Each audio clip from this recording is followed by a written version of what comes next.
أنا من اللي يؤمنون أن الرب في الدنيا في الآخرة يحاسب الناس على أساس وعيهم.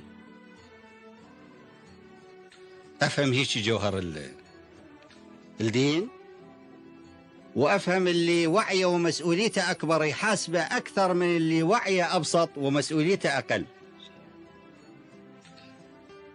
احنا في نظامنا اللي درجته أعلى بالدولة لا يتوقع شفاعة إلا على التصرف الخاطئ، لو يهدم هذا البناء كله من راسه على راسه ويقول بي والله اجتهدت خطأ، نقول له طيب مرة ثانية يعود فلان شي فلان شي فلان شي، بل شي تنتبه حتى ما تجتهد خطأ.